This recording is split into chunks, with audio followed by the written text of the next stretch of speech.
होयो ना मुझा जानी तू अच जा मां ती हाज़िर छो आया था मूंखे इहो त ॿुधाए तुंहिंजी उमिरि हिन वक़्तु घणी हूंदी? खुदा खुदा कर माई हाणे साईं मूंखे पोड़ो करे छॾियो अथई अञा मां 35-40 सालनि जो नींगर छो करायां 35-40 सालनि में तूं इहा था पतो करे जेकॾहिं तूं 80 साल जो थींदे त पोइ अलाए कहिड़ी बकवास कंदे। तूं मूंखे इहो ॿुधाए माई तूं मूंखे कम लाइ घुरायो आहे या बेइज्जती करण लाइ घुरायो आहे? मूंखे तावीज़ घुर्जनि जेकॾहिं उहे करे आणे ॾींदे त तुंहिंजी वॾी महिरबानी थींदी मामा। मामा मामा न चओ न त कम कोन हलंदो। हा धूड़ अथई मुंहं में मुआ ॾाइण। इहो भली चओ बाक़ी मूंखे मामा न चओ। हा पोइ ॿुधाए मुआ तावीज़ हाणे ॾींदे या न? हा खोड़ तवीज़ तूं मूंखे ॿुधाए घणा तवीज़ कराए अचां? तूं मूंखे अहिड़ा तावीज़ कराए ॾे जो इन घर जा समूरा माण्हू मुंहिंजी मुठ में हुजनि। इहो त मामूली कम आहे चपटी में थी वेंदो चपटी में। हा तूं इहो त ॿुधाए इन कम जे लाइ मां तोखे मिठाई घणी ॾियां? भला मां तोखां मिठाई वठी सघां थो? मुआ अचंडा तुंहिंजे लाइ नथी चवां मुर्शिद साईं जे लाइ थी चवां। पोइ कढ 1000 रुपयो। ही वटि 1000 रुपयो पर जेकॾहिं मुंहिंजो कमु न थियो त 1000 मोटड़ा मुंहं वारा हणंदी साईं। रमो वञी अंदरां भलो साईं खणी अच। रमू के मोटायो पोइ ते रहिस वॾा भलो साईं न खणी अचे। रमो मोटी अच।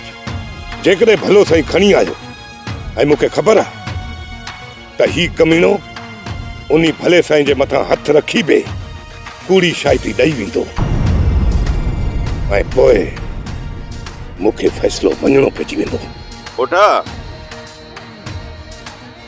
भले साईं घुराइण खां बि इनकार थो करी गुलाम जी गवाहीअ जे मथां बि शक थो करी हाणे या त गुलाम खां एतबार वठणो पवंदो या त वठा तोखे ॾोह तस्लीम करणो पवंदो।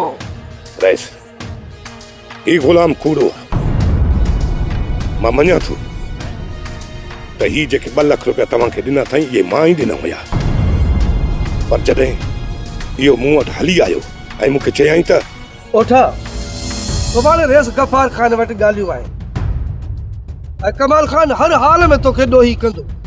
पोइ ॾोही आहीं या नाहीं ओठा इहो त ख़ुदा थो ॼाणे पर मां हिकु ॿी तुंहिंजी मदद करे सघां थो जंहिंमें तूं कमाल खान खे फासाए सघीं। ॿी तूं मुंहिंजी कहिड़ी मदद करे सघे थो गुलाम? मां तोखे अतीअ जे अॻुवा वारे इल्ज़ाम ऐं राणे खे ज़हर ॾियण वारे ॾोह मां तोखे आज़ादु नथो कराए सघां न। हा बाक़ी कमाल खान खे तूं ऐं मां ॿिए ॾोह में फासाए सघूं था। मां कुझु सम्झुसि न थोरो खुली ॻाल्हि आहे गुलाम। तुझे भाउ कुर्बान जो मौत जो इल्ज़ाम कमाल खान जे मथां हणी सघूं था। जेकॾहिं रहिस भलो साईं विच ते आणे कसम वठे त पोइ मां कूड़ ते कसम खणी ईंदुमि मोटा तूं कंहिं बि ॻाल्हि जो खुटको न कजाए। हिकिड़ी ॻाल्हि सम्झ में नथी अचे इहो सभु कुझु तूं मूं लाइ छो कंदे? ओठा मां तुंहिंजे लाइ कुझु नथो कयां पर जेको कुझु कयां थो न हिन बुखे पेट जे लाइ थो कयां। बुखे पेट जे लाइ इन जे लाइ मूंखे 5 लख ॾियणा पवंदई। इहो कमाल खान तोखे मां फासा ॾींदुसि मां ओठा इन जे लाइ जेकॾहिं मूंखे कूड़ ते क़ुरान खणणो पियो न उहो बि खणंदुसि मां। इहा ई हक़ीक़त आहे रहिस गफ़ार खान। वॾो को कमीनो शख़्स आई ओठा पंहिंजी जान बचाइण जे लाइ मुंहिंजे मथां तो कूड़ हणी जेकॾहिं तुंहिंजे तरफ़ खां मां शाहिदी ॾियां त सचो ऐं जेकॾहिं सचु ॻाल्हायां त मां कूड़ो ईअं न। तूं त ख़ानदानी कूड़ो आहीं गुलाम। ओठा मां चवां थो मुंहिंजे ख़ानदान ते न वञो।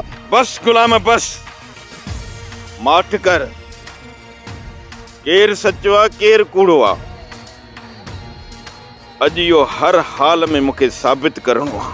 रहिस गफ़ार खान मां हाणे कूड़ खां हटी करे हाणे जेको कुझु ॻाल्हाईंदुसि सची ॻाल्हाईंदुसि उन जे लाइ तव्हां भलो साईं घुराए करे मूंखां हथ रखंदा जॾहिं तूं गुलाम मथां एतबार नथो करी त पोइ असां तोखे कसम छो ॾियूं? कमाल खान तूं माठ कर। हा वठा हाणे तुंहिंजी ज़बान मथां एतबार न बाक़ी हाणे हालात ऐं वाक़ियात खे ॾिसी इहो अंदाज़ो लॻायो वेंदो त तूं केतिरो सच ॻाल्हायो केतिरो कूड़ ॻाल्हायो। वरी बि तोखे जेका ॻाल्हि ॿुधाइणी आहे न तोखे पूरी पूरी इजाज़त आहे ॿुधाए। सच इहो आहे त छोकिरी मीरा जे अगवा में मुंहिंजो को बि हथ न आहे ऐं न वरी मूं हुनखे अगवा कयो आहे। मूंसां अची दिलावर मिलियो जंहिं मूंखे बेवकूफ़ करे मूंखे उते वठी वियो। उठा दिलावर सां तुंहिंजी कहिड़ी दुश्मनी आहे जो हू तोखे फासाइण जी कोशिश कंदो? इहो त तव्हां दिलावर खां पुछो। रे सौदा असुल हक़ीक़त हीअ आहे त न ई कमाल खान सां मुंहिंजी यारी दोस्ती आहे ऐं न ई मुंहिंजो को हुन में मतिलबु आहे ऐं लालच आहे। मां कमाल खान जे तरफ़ खां वांगार वहां ऐं न ई मुंहिंजी का ओठे सां दुश्मनी आहे जो मां हुनखे फासाइण जी कोशिश कंदुसि। बाक़ी जेको ओठे मूं मथां इल्ज़ाम हयो आहे उहो सरासर कूड़ आहे। छा तुंहिंजो भाउ आचर गुम न हुयो?